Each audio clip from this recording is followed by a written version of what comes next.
Yes, Vasanthi, proceed. Yeah. Good evening, one and all. Welcome to Leaders Connect 360. Leaders Connect 360 is CSR initiative by Bija Training and organized by the Mass Leadership. I'm Vasanthi, and I'm an academic journal reviewer and also an independent consultant. Leaders Connect 360 is started with a specific objective of inviting 1,000+ leaders and create 1,000,000 leaders. A hybrid model leadership community where every Wednesday from 6:30 p.m. to 7:15 p.m., we learn from top management leaders on Zoom Live, and once in 3 months in each city, we will have an offline networking meet. We will have an online networking meet to connect, support, and grow with the leaders. That's why we call Leaders Connect More Leaders. Currently, all are muted, and we will be giving an opportunity to speak to our guest, Dr. Torben Norby, CEO, founder, partner, People and Performance, Denmark. But before that, let me also share that we are currently live on LinkedIn, and this episode, LC093, is being recorded. For the visitors who are joining the first time, you may also link on the WhatsApp, Facebook, and LinkedIn link on the chat box to get updates on weekly basis and join us in creating more leaders. Also, we request all our members and visitors to turn on your videos, which will help us in making the episode highly interactive. So, are we all ready to interact with our guest, Dr. Torben Norby, CEO, founding partner, People and Performance on the topic of contextual leadership? Then please type yes in the chat box.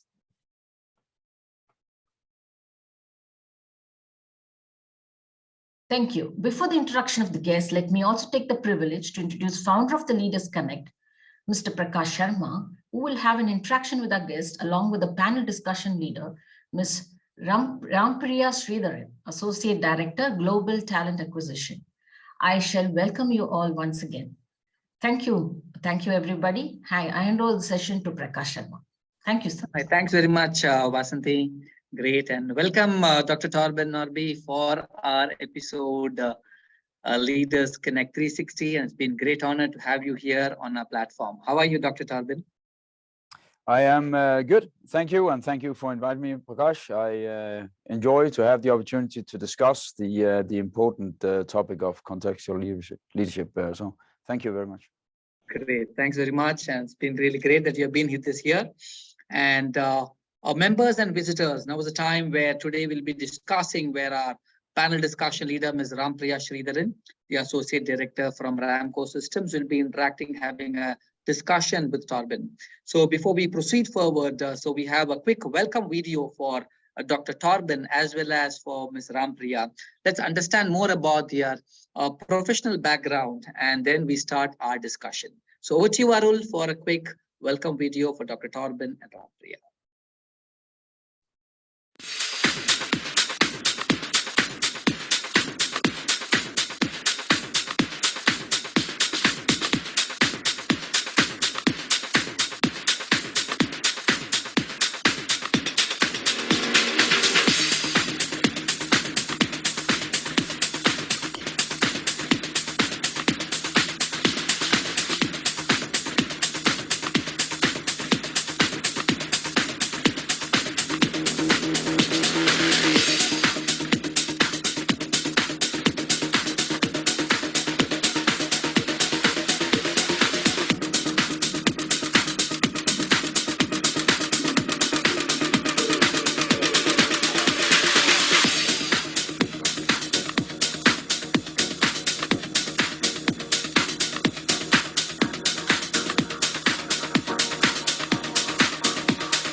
Hey, thanks, Arul, for that excellent video. Welcome to Torby and welcome Ms. RamPriya. Great. So before I hand it over to RamPriya, Torby, what's the time there in Denmark currently? So right now it's 2 p.m. So we are 4.5 hours behind you in India. Great. Thanks very much. And thanks for taking the mid-time of your weekday schedules and being ready with us for here. Thanks very much. And over to you, RamPriya, for a quick discussion with Dr. Torben on this special content, contextual leadership. So Torben, something really great. We would like to know more about your research and what it is and how it's been. So RamPriya, over to you. Thank you, Prakash, and thank you, Dr. Torben. Nice having you over. So it's a very interesting topic, contextual leadership, something that I think most of us or have never heard of. Probably we have come across different styles of leadership, say right from structured leadership, participative leadership, servant leadership, and so many different styles of leadership. But this is something very, very different that I have personally come across. So I would definitely love to hear from you. My first question to you would be, you've done a lot of research into effective contextual leadership. Could you share some key insights from that research and some areas of learning from all of us? Absolutely, and thank you very much, Priya, for hosting and for being the facilitator. Now, contextual leadership is a term which is not that well known, but we all face the challenges every day. So leadership is highly contextual. There's widespread agreement on that in research, and we also know it from practice. So when we are leaders, there's a difference to being a leader in an office, in a public organization, compared to being a military leader in the battlefield, or compared to being a leader of a sales force that's spread all over the country. All of these differences, that's the leadership context that we need to operate in. So basically, contextual leadership is about two things. First and foremost is to understand the key drivers in your context that influence leadership, but most importantly, that influence work performance. So what is the setting for the people that I lead for them to perform? So are they in a very open system where they're close to a lot of different users every day? Are they spread over a vast geography? So that means that I need to lead them over the distance. So that's the first thing about contextual leadership. That is to understand which style of leadership, which leadership practices is effective in this setting. The other part of contextual leadership is to understand how I as a leader or as a leadership team can shape leadership context to set my team up to perform well. So that means that I can consider which structures I put in place, so the meeting structures, or which processes I formalize, which decisions I centralize. I can influence the culture in the team that I work with so that the culture helps me get the performance that I'm out to get. So basically, contextual leadership is about understanding the context in order to choose the leadership styles and practices that are most effective. And it is about understanding the leadership context to understand which parts of the leadership context can I shape to help my people perform. So that's the two sides of contextual leadership. Interesting. Thanks for answering that. Just out of curiosity, if I may ask you, what prompted you to get into this area of research? Because is it something to do with the pandemic? Because pre-pandemic, the world was completely different. Post-pandemic, we have got into this VUCA world. I'm a bit curious to know that. Yeah. So both the VUCA, the increased volatility in the world, and the pandemic, of course, highlighted certain parts of the context, but it goes way back, this interest. So I began my career in the Danish Army as an officer. The first 10 years of my career was as an officer in the Danish Army. I then left the Army and went into retail, which is an environment with a lot of operations, a lot of customers coming into the shops. I moved from there into heavy industry and into a global environment, working in a heating, ventilation, and air conditioning company responsible for global and talent education and development. That taught me that there are very big differences to be an effective leader in China compared to Denmark, in manufacturing compared to the sales organization, in a retail organization compared to a manufacturing organization. From there, I left and became an external consultant working with leadership development, and I met a lot of different companies. So after having done that about 10 years and shaping leadership training, shaping recruitment, shaping organizational development to fit very different companies, I started looking into the research. And there's a lot of research. There's something on distance. There's something on cross-culture. There's something on the composition of people. So what kind of people do you have in the organization? But there's very little capturing the full leadership context that I need to operate in as a leader. That led me to investigate different universities in Europe. And I ended up with Henley Business School in the United Kingdom. And that's the reason that I did the doctorate, that I started that research. It is because I've experienced how big differences that there are. And when I looked for the research to get the answers, there were no answers. And a funny story was also that the professor started by saying that research can't be done. It's too complicated. Well, we found a way forward and we got the research done. So that's the reason that the research came about. Okay, very interesting. Thanks for that. Does this apply to all industries across or compared to traditional industries? And today we have the knowledge industry, the IT industry, and the BPO industry. So does it apply to all the industries across? So what's important here is that instead of comparing industries, which is very important, I went one level below and I started looking at, okay, what's the external dynamism? That's like the volatility that you talked about before. What's the risk intensity in the surroundings around the organization? So for example, if you're a leader on an oil rig, you've got a very high risk intensity. If you're a leader in a normal office environment, you have a very low risk intensity. And that means that we can now compare industries across. It doesn't matter whether it's the business process outsourcing industry, whether it is manufacturing, whether it is public administration. We can talk about how much risk intensity do they have in those different areas. We can talk about how centralized are their decisions. Okay. We can talk about the people composition. So what is the power distance, the authority orientation in this organization? Is that a very high or a very low authority orientation? So do I believe that the leader should decide, or do we believe that we should decide as a community? Now, that allows us to compare different parts of global companies. So for example, we've got a manufacturing plant that's placed in India. That there are a lot of the things that are the same as the plant that's based in Spain, but there will also be differences. So when we compare those two manufacturing plants to the sales organization, there is a significant difference between, for example, the system openness. So how much interaction do they have with the outside world? The culture needs to be different.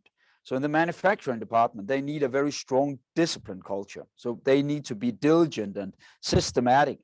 Whereas in the sales organization, they need a very strong empowerment culture. So they seize the opportunities and go hunt the customers. And if the leaders understand this, then they can start adapting their leadership. They can start building those cultures. They can put in process with they can put in place the formalized processes.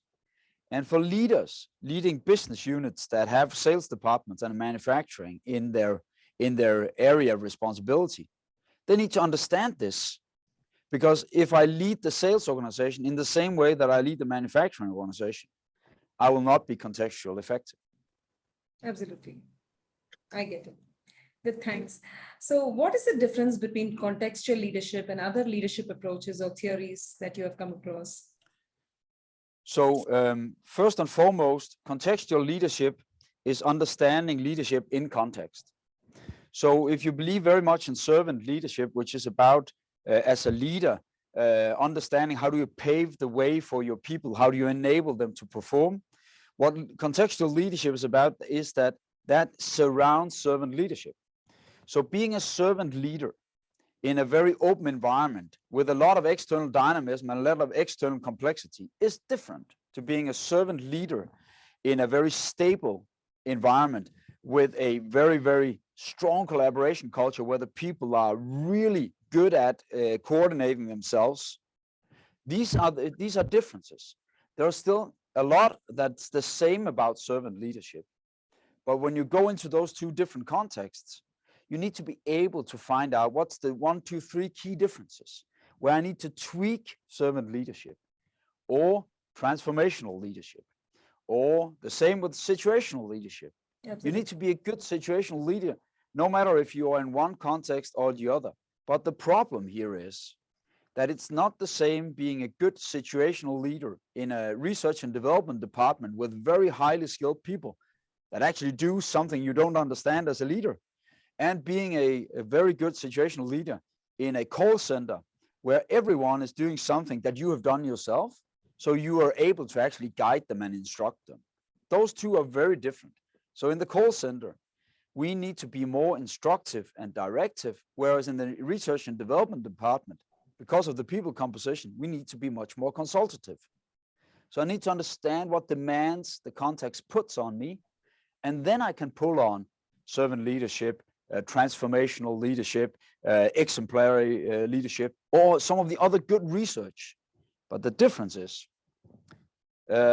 take transformational leadership or take situational leadership or take exemplary leadership.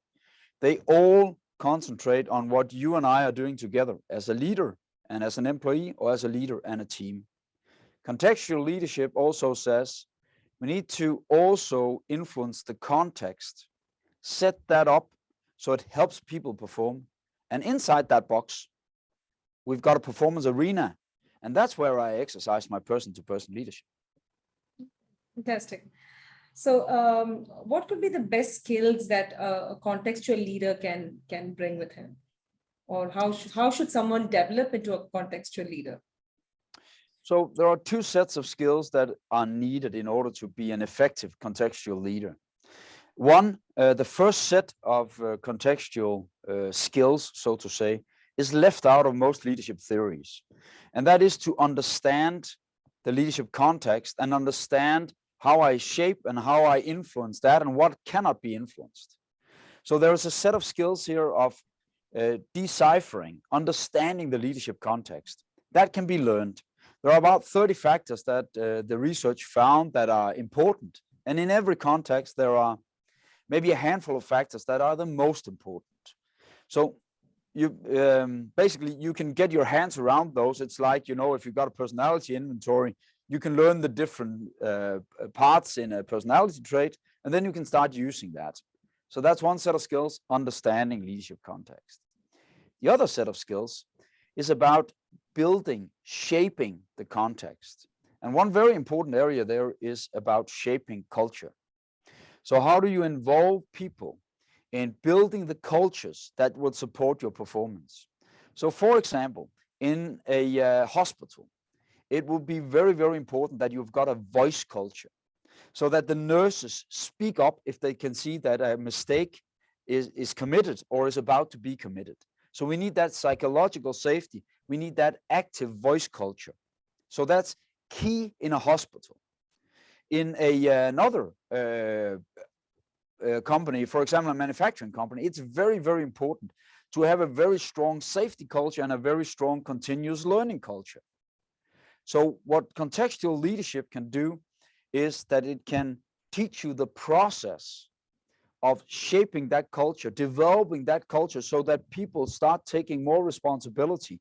So we empower people to share leadership and take co-responsibility for performing. So that means that ability to shape, involve people, put that on the agenda, put the priorities there, involve, interpret, and then start aligning, acting and aligning and shaping that culture. That process, the research showed that the most effective contextual leaders, they are on top of that. And that's also a process that can be learned, that you can exercise. I'm working right now with a large engineering consulting company where that's actually the key. That is, how do we shape the context? How do we learn from the best practices and spread that across the organization So we lift the context to support performance. Okay, interesting. Thank you for that. Any good examples of contextual leaders that you've come across during your research that maybe you can feel free to share with us? Oh, I came across a lot of different, very, very good examples. So it was a Delphi study with 3 panels, one of doctoral researchers and professors, one with HR people that has been in at least 2 different organizations with at least 15 years of experience, and one with senior managers with at least 15 years of experience and 2 organizations behind them. So they contributed in 2 rounds more than 100,000 words of stories about how they handle different contextual factors, how that influence performance. So I have a range of very, very good examples. Some of the key examples is where the leaders have come into an organization, have identified that a certain culture has evolved, and they would like the organization to get more organizational agility so that people act more in the market, for example. And they have put that on the agenda. They have started to involve people and shaping that culture. And over the course of 4 or 5 quarters, they've actually made people change the way they take responsibility. They have delegated decision rights into the organization. They've established standard processes, formalized the processes, so people themselves in the customer interactions could make the decisions and make the contract immediately. So they've pushed a lot of power to the front line, and they have enabled that organization to raise their performance with more than 1/3 because they've shaped that culture. Mm-hmm. So it's very, very powerful to go in and work with the leadership context. Okay. And there are a lot of examples where we can kind of move around. Another good example was a leader describing that they have been running efficiency in his organization for many years. So notching, driving out cost and being very efficient. And then their products were turning obsolete, so they needed to start building the ability to also innovate. And they needed to find a way, because that was a new intention. Intention is a key driver in context. So they need to change its structures. They needed to change people, to hire some people with different mindsets, to change the people composition. And they needed to establish an innovation culture in a part of the organization who were willing to experiment, who were willing to engage in activities that they didn't know how would end. Mm-hmm. And building that, that department, structuring that, building the innovation culture and putting new people into that part of the organization to raise that ability on balance efficiency intention and innovation intention was a key task. And well, it led to the desired results, but it's a big leadership effort. I completely understand and appreciate that. Thanks for that. So who can benefit from understanding leadership context better from your experience? So that's another key part. Of course, the leaders that can understand the context better and can start shaping context. That's the key, we should say, who benefits from it, right? And that will benefit the employees because they will share responsibility more. They'll get more rich jobs. Their ideas will be surfaced more, and we will get more engagement, and engagement leads to empowerment or performance. But it is also so that senior leaders need to look at the organizational design and make sure that that fits the market, that fits the strategy. So in every strategy period, you need to do an organizational review and shape the organizational setup to support the performance you want in the strategy. Of course, for recruiters, this is a key ability to understand the target organization they're recruiting into, but also to understand that this might be where we have the context right now, but the leader that we are recruiting should contribute to moving the context over here. That means that I need to understand the 2, 3, 4 key factors. For example, understand the current personality composition in the organization, understand the current resource constraint, and understand the current fairness culture. And if you want to create more fairness culture, you'd be looking for candidates that come with that experience to infuse that move in the organization. Absolutely. So recruiters can benefit a lot. You know about that, Priya. You know all about that. Yes. Yeah. I can very much relate to that. Coming from the talent acquisition background, yes. Exactly. Yeah. For us as leadership developers, when we set up corporate academies, we develop leaders. For some organizations, it's very important to work with shared leadership. For other organizations, it's more about exemplary leadership or transformational leadership or servant leadership.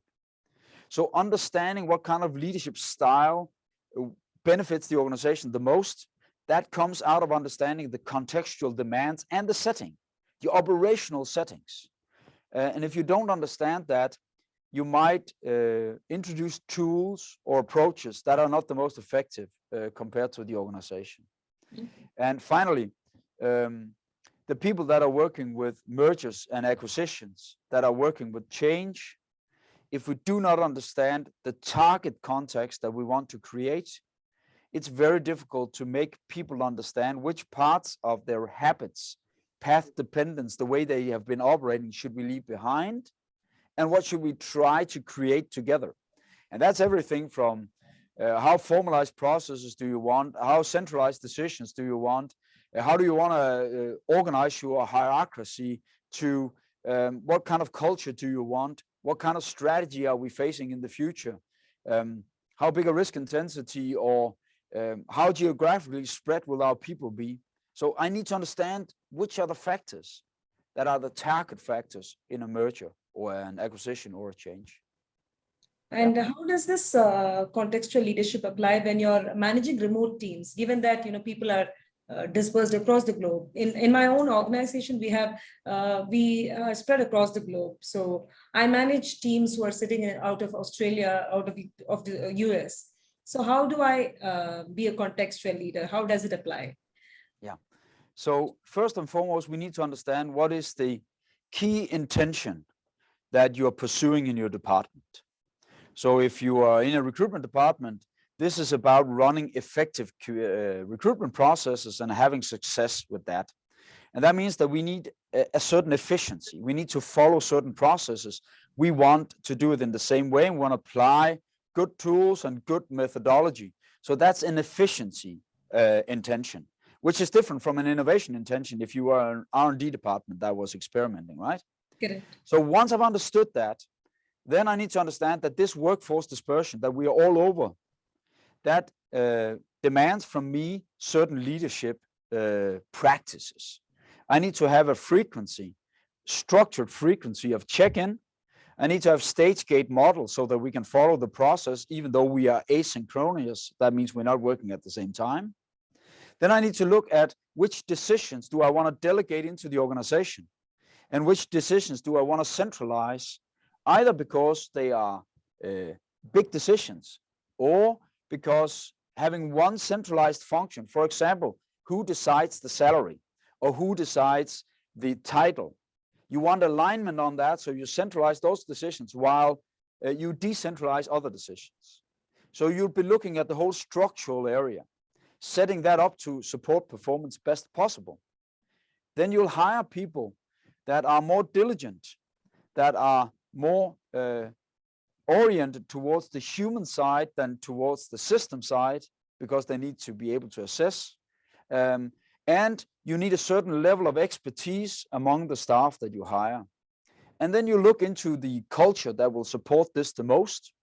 And you would need a very strong empowerment culture, because people are working, all over the place.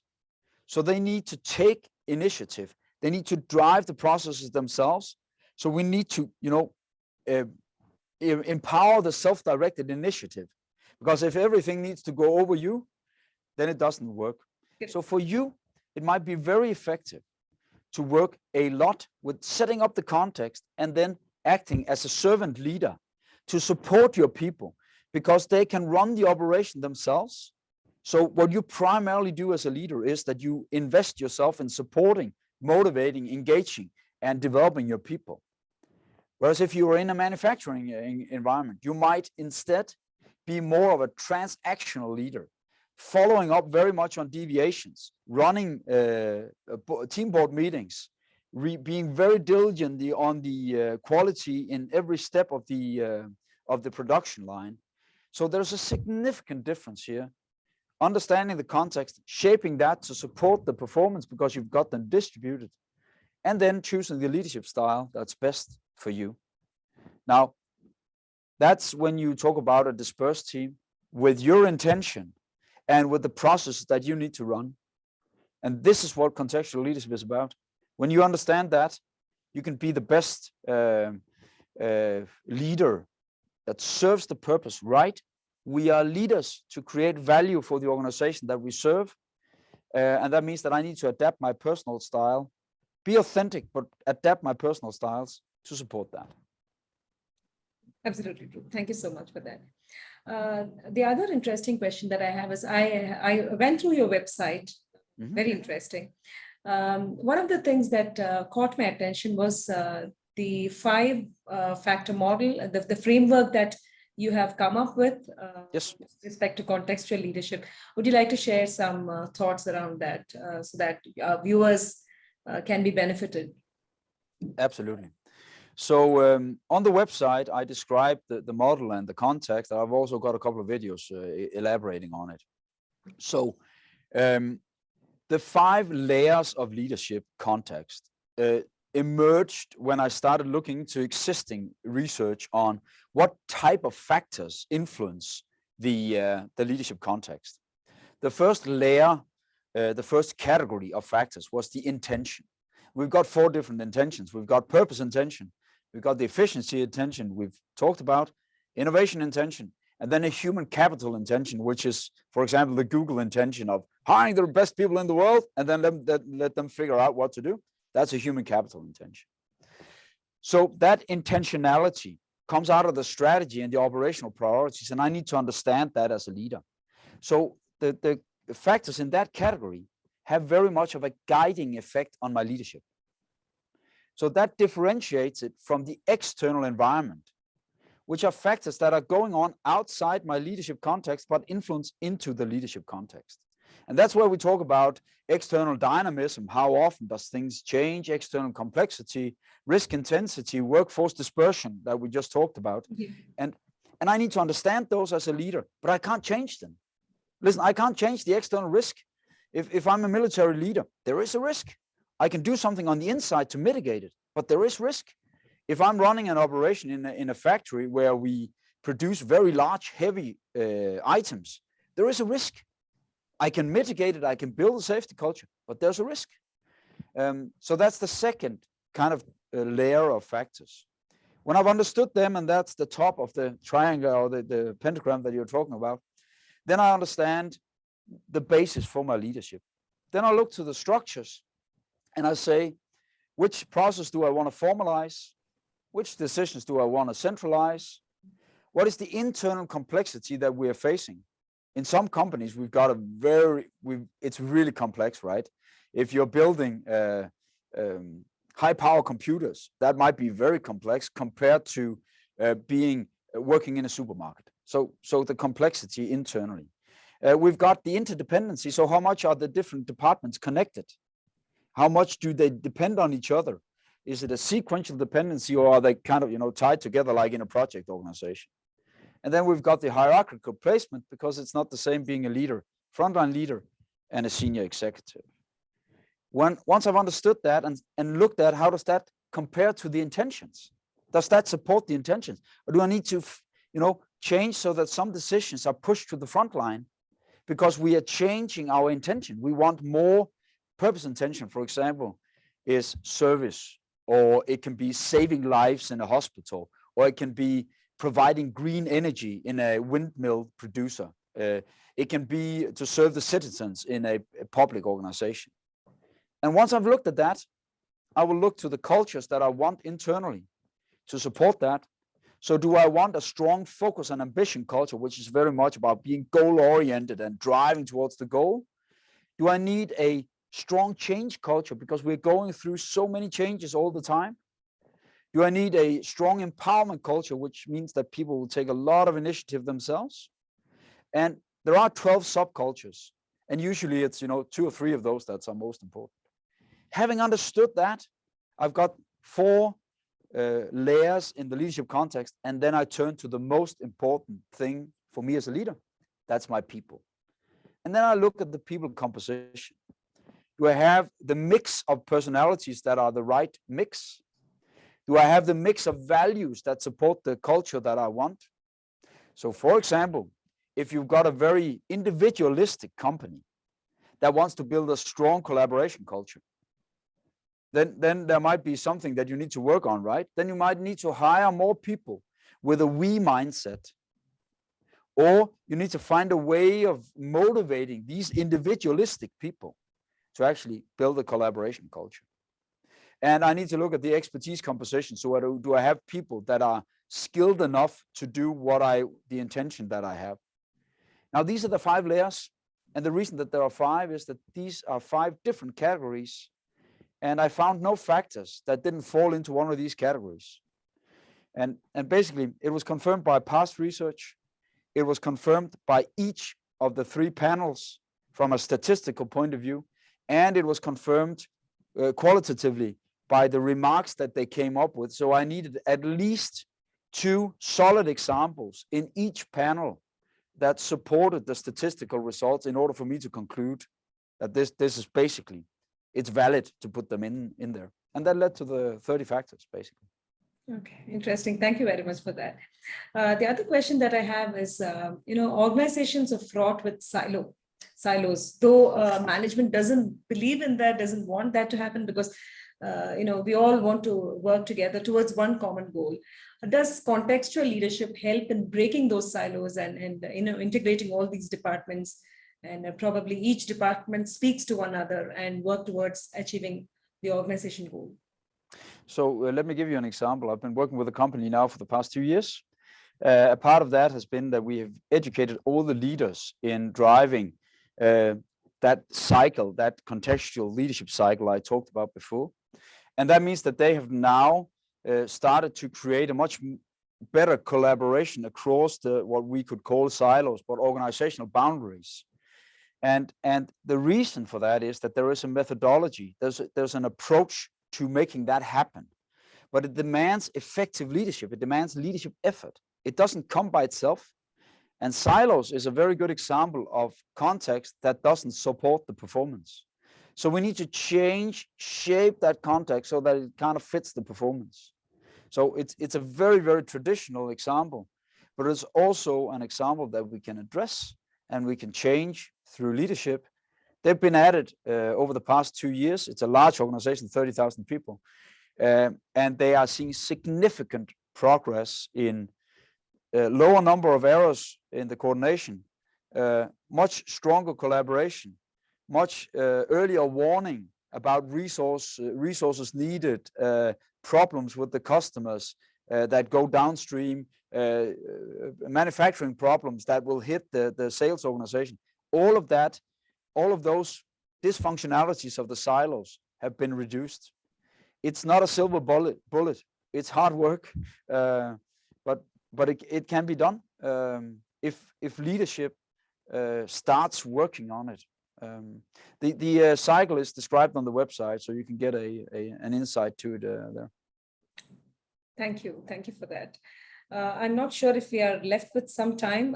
Prakash, would we have some time, because we have got with the conversation. We have some more open questions as well, RamPriya, that will also be taking it up. Yeah, I think we should open this forum for questions from the audience. I'm sure they will have. Yes, we would be. Great, RamPriya, wonderful and awesome questions which has been asked. Thanks very much for asking those questions. Wonderful, Torben, and we are really happy about to understand your complete framework of contextual leadership, where by large we need to just check first all the context has to be set clearly. Then is where we need to use which tools can be used. It could be situational or maybe transformational leadership, others all. Setting up that context, industry-wise examples, which industry, what context, what changes needs to be done. Very, very clearly and explicitly explained it, which gives us more and more understanding. Thanks, Torben, very much for that, doing it so. Thank you. So maybe I'll just take 2 minutes, Torben. I'll just share with all our members over here today who are present. So members and visitors already, Dr. Torben and Ms. RamPriya's LinkedIn profiles are already on the chat box. Please feel free to stay connected with them in terms of any of more understanding if you need. And after every week after week when these sessions are happening, we also have a quiz question. So the way how it quiz happens, whatever Torben has shared, and based on the quiz question is where we also have a surprise winner. And then we have the open questions for all our members and visitors. So members and visitors, be ready with your open questions if you have any to ask Dr. Torben or Ms. RamPriya. And then we will be able to connect those dots and we come to an end of our episode LC094. So before I hand over for the quiz question to Mr. Nellai, let me quickly share about our upcoming offline networking meets, which is happening at Bangalore, and all the members and the visitors who are present here today. And once in every 3 months, we also meet as an offline networking meet where I invite all the guests of honor, as how Mr. Torben has come, but from Bangalore, all the guests of honors who have joined us will be joining us on 10th of December, 2022 at Bangalore. So people are here from Bangalore, so please do stay connected with Mr. Arul, and then it will be great to meet all the guests of honors, panel discussion leaders, authors, all in one particular place, which will add more and more value. And we learn from each other, we network with each other, and we grow together. Thanks, Arul, for sharing that. And keeping that in mind, now let's request Mr. Nellai Nayagam, who is Senior Manager from Quality Department from Orlicon Friction Systems, to take a small quiz on what all Dr. Torben has spoken. So over to you, Nellai, for a small quiz for all our visitors and members here. Thank you, sir. Good evening, one and all. Thanks to Vijay Training for this opportunity as a quiz leader. Dr. Torben, really wonderful insight about your contextual leadership. I'm really impressed about your point of the understanding the priorities and the principle related to any context factor it is necessary for the being a contextual effective leader. Yeah, thank you. So let's see who is the lucky winner of this week quiz. So the fastest fingers first. Let's see who writes the correct answer in the chat box. The question is, what are the recommended 2 skills for an effective contextual leadership? Good question. Can I answer that? Very nicely. Pardon me, Torben. Sandeep writes. Okay, Sendil writes. Nellai, Sandeep and Sendil have written on the chat box. Quickly look at them and let us know. Yeah, okay.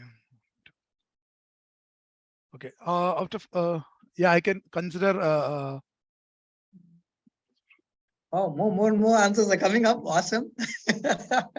Dr. Torben, I believe you're able to see the chat box as well. You can see the answers in the chat box. Absolutely. So, Nellai, whose answer is most appropriate? I'm sure different answers. So, a couple of people are sharing few points. Sir, I would like to consider Sandeep because actually that answer is the understanding the context leadership by learning. That is the first skill. And second one is the building, shaping context, culture, and the performance. That's the second one. So that is learning the context and the shape the context. Yes. Exactly. So the person who has told that or written that exactly is Mr. Sandeep Kulkarni.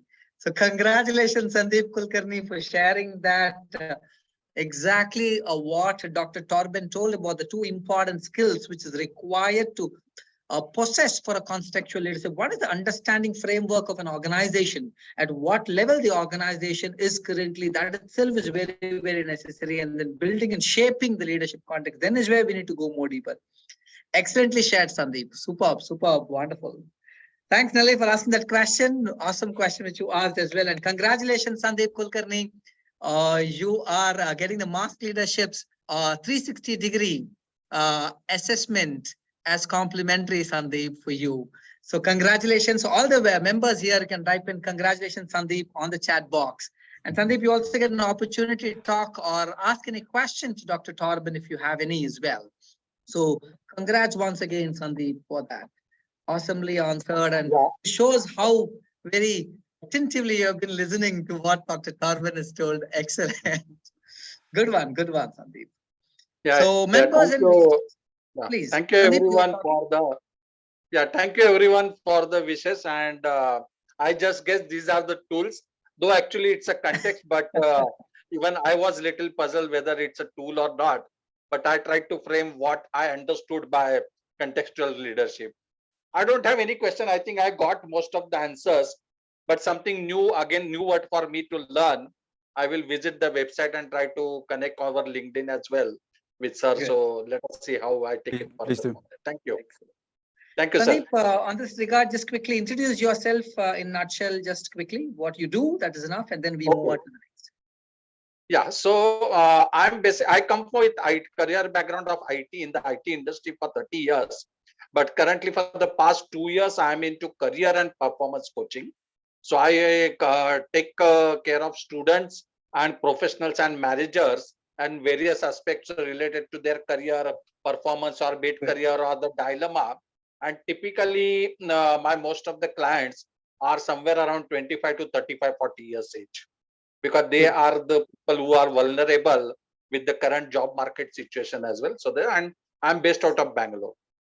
So I will be looking forward for the 10th December event. Oh, yes. Look forward, Sandeep. We look forward to meeting you as well. Thanks very much, Sandeep, for asking that or sharing your views and introducing yourself as well. Awesome. So thank you. And then visitors and members, now is an opportunity for an open question. And for Dr. Torben, or if you have any questions for Dr. RamPriya as well, feel free to ask. And those questions can be two ways. Either you raise your hand and we give you an opportunity to unmute you, or please feel free to ask the question or type the question in the chat box and we take it on your behalf. Okay, Doctor, I believe Sendil Kumar has asked a question on the chat box. Sendil, would like to take the question? I will unmute you. Is that okay? Please go ahead, Sendil. Please ask the question to Doctor. Yeah, thank you very much, Dr. Torben. Today's session was really a hijacking session for everyone. You took us in a different dimension of a leadership style. Thank you very much.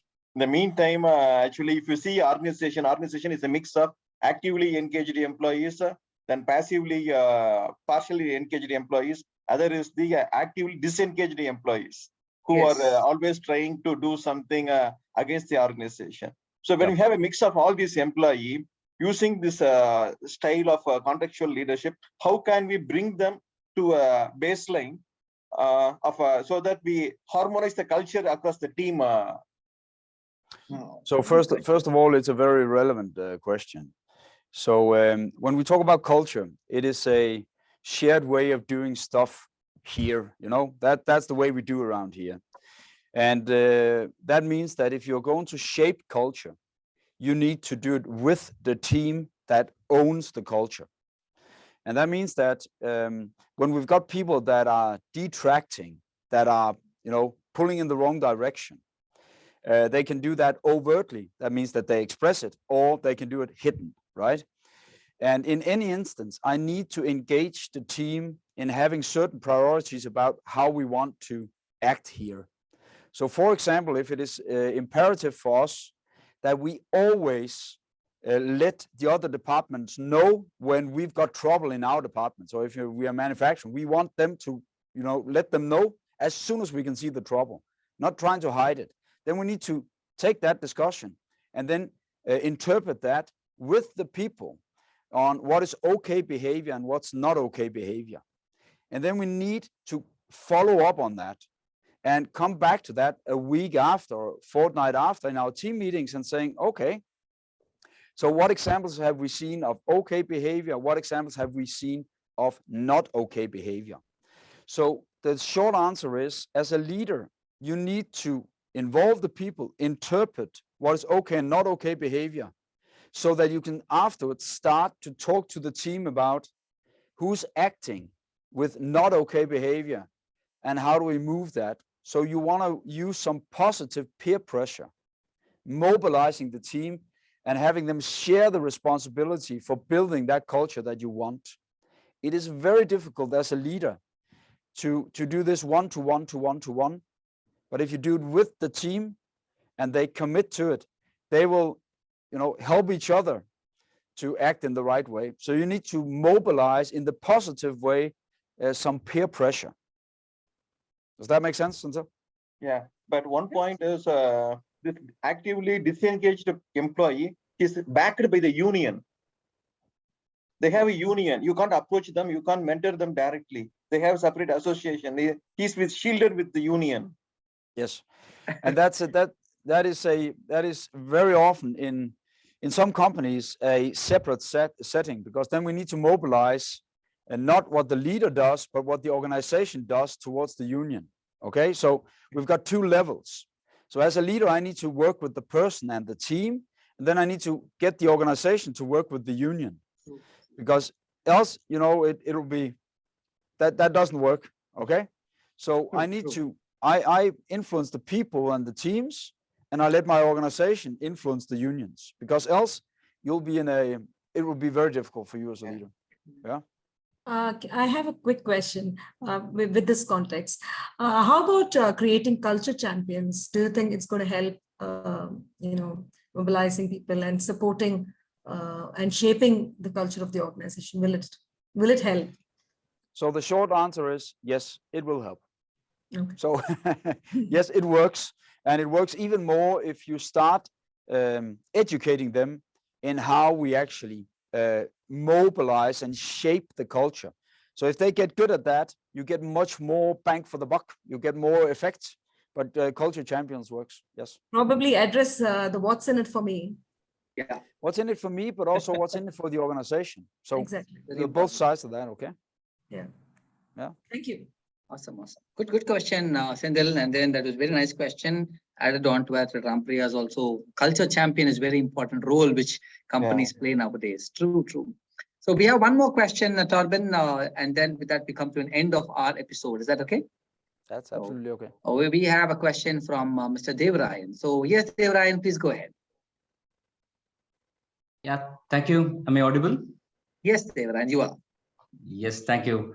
Thanks, Prakash. Thanks, RamPriya, and thank you, Torben. Good. Been watching this session for some time, and quite insightful thoughts actually.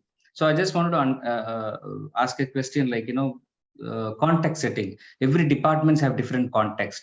Every department will have a different intentions, right? Like, every leader of that particular department will set a context, will set a, influence people. So at the end of the day, how do we influence to synchronize all the departments together, right? The great leader will have a greater challenge to synchronize all this, in the piecemeals. So just wanted to get some advice from you. Yes. So the way that you work with that, because you are absolutely right, that there might be different contexts in the different departments. So we go to the leadership team, and you set the principles that are the most important principles. In some companies, they're called values, they're called leadership principles, they're called guiding stars, they're called all kinds of things, but you set the principles that you want us all to operate by. Then from the leadership team, you ask the leaders to go into their departments and interpret those principles. So if we want a collaboration, we want strong collaboration, that's a principle. Then you need to go to your department, discuss with your people. What does that mean? Okay behavior, not okay behavior. I do the same, and Prakash does the same. Then we go back into the leadership team, and then we discuss, what did you find? What did I find? What did Prakash find? And then we align on that. So there is a process here of looping back to the leadership team to align the understanding of what's okay and not okay. And then there will still be differences. But that means that we will have certain principles that kind of guide the whole organization. So no matter what level you're at, you need to set the tone, set certain principles, and demand that those involvements are done, because else you don't build a strong company culture. Then you create strong department cultures that might drift away from each other.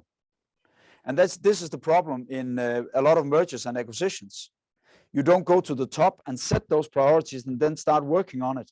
But instead you start from here and then try to make that true. And that doesn't work. Same in cross-cultural collaboration. If you start just by looking at the differences here, it will be difficult. Whereas if you go to the next level and say, what are the common principles? that we should be, we want a strong voice culture. People need to speak up. I know we've got people from India, from China, from Denmark, and from US in this team, but we need to form common ground and agree on these are the rules, these are the ground rules, these are the principles we adhere to, and then find out it might be more difficult for me than for you, but how do we make that happen? So it's a very, very important and interesting subject. I've got a couple of very good examples of how organizations have done that in the book I'm writing. I don't know when it will be ready, but at some point it will. I've also got a bit of consulting work to do. Good luck to you. Good luck to you with the book. And just before we wind up, just a thought. So it is going to be a top-down approach, right? So, Yes. Yeah.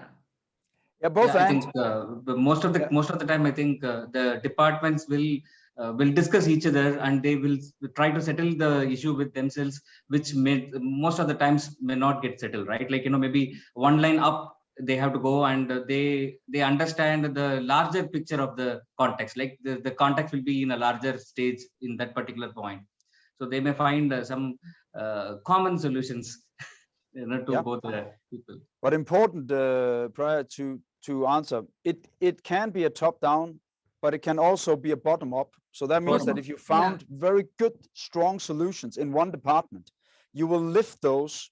You will agree that these are good ways of working, and then you will work with the rest of the organization to start shaping the culture, to pull it in that direction.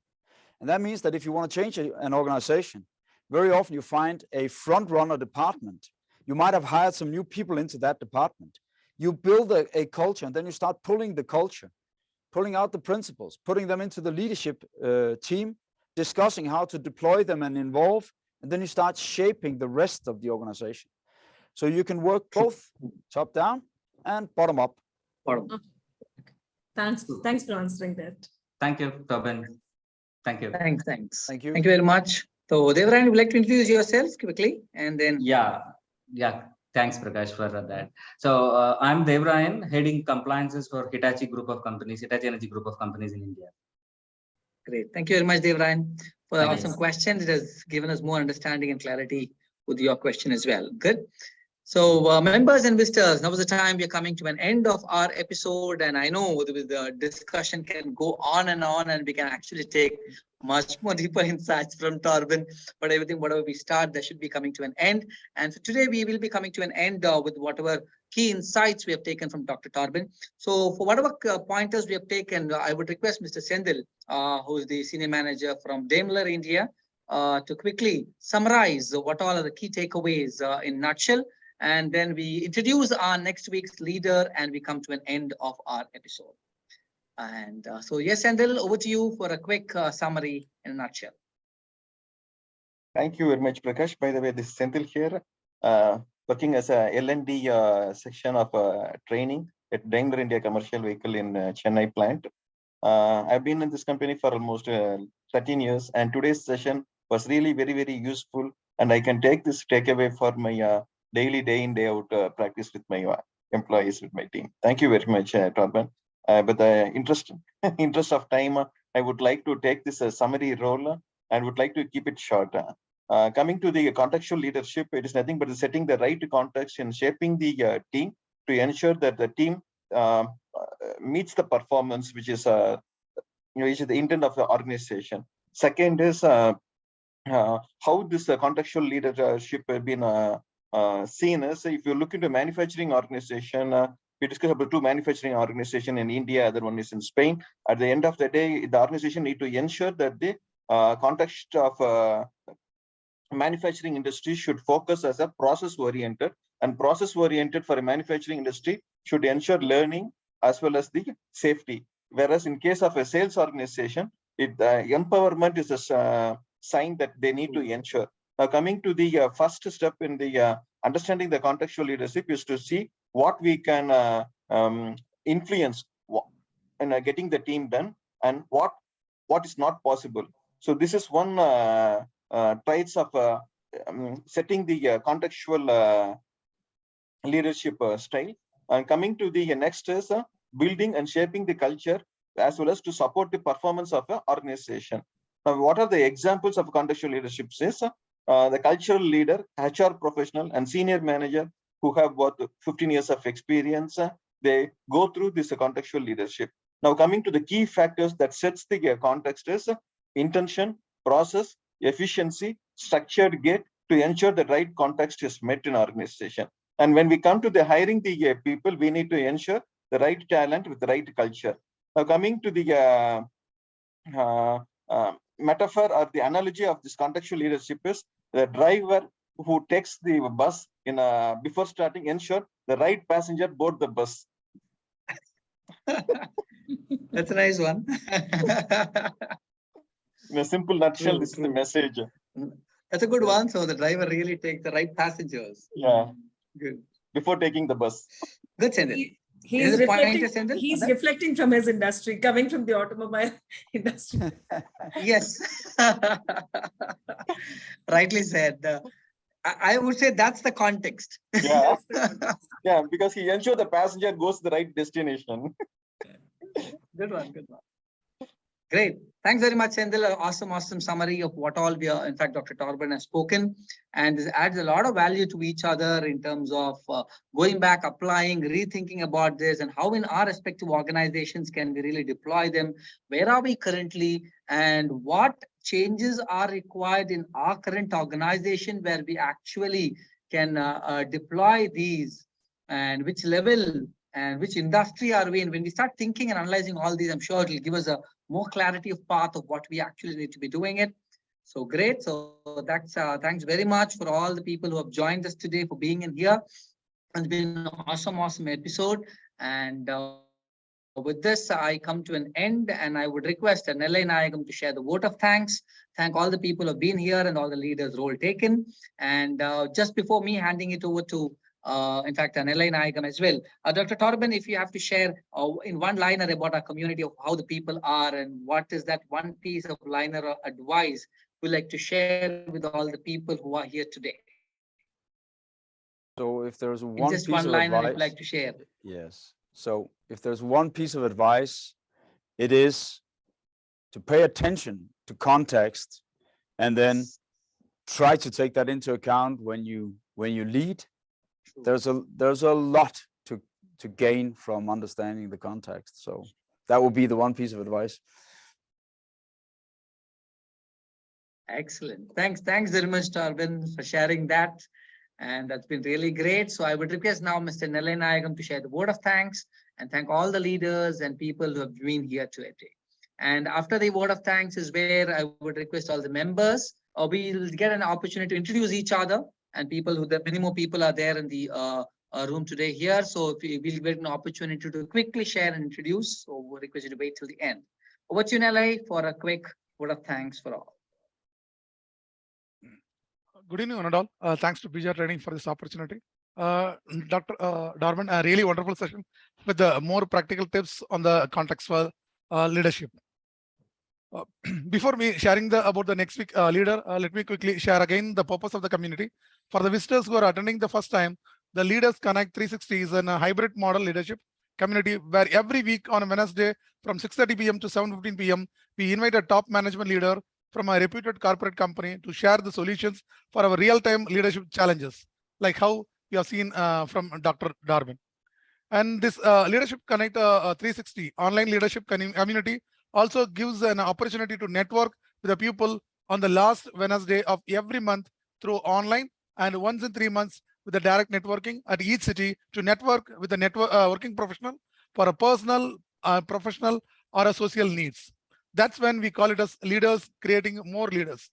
If you wish to join our community, please click on the below social media links.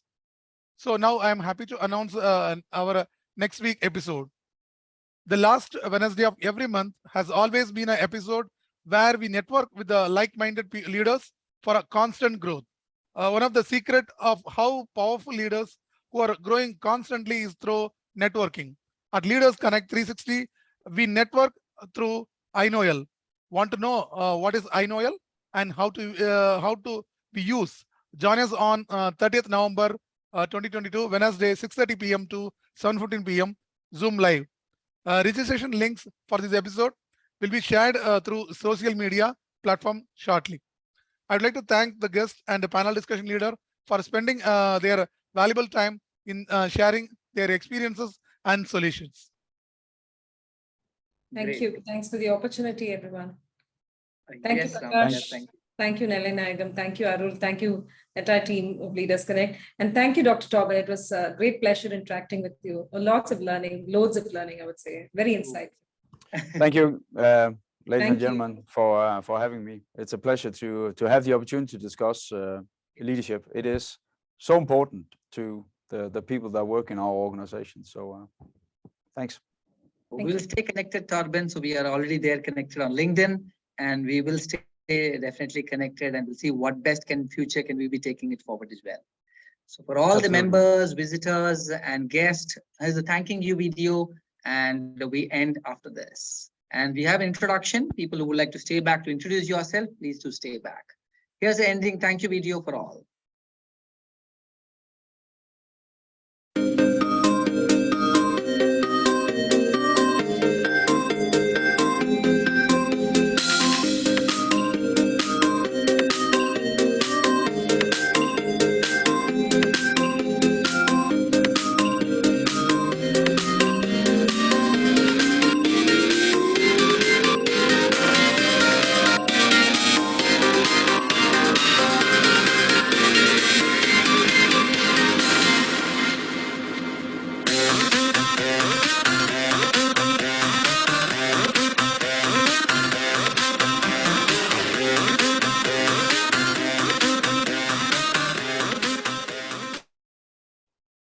Thanks very much, Arul, for sharing the video. And Dr. Torben, now we just want to have a networking amongst all, introducing each other. If you wish to stay back, completely fine. I think that I will. Or if you I think have, that I will leave now, Prakash. Thank you very much for the opportunity, very and much. we'll stay in touch. So, and thank you very much for all for your participation. It was a pleasure. Yes.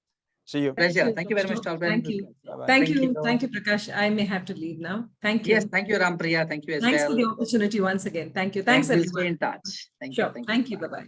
Thank you. So we can stop recording as well as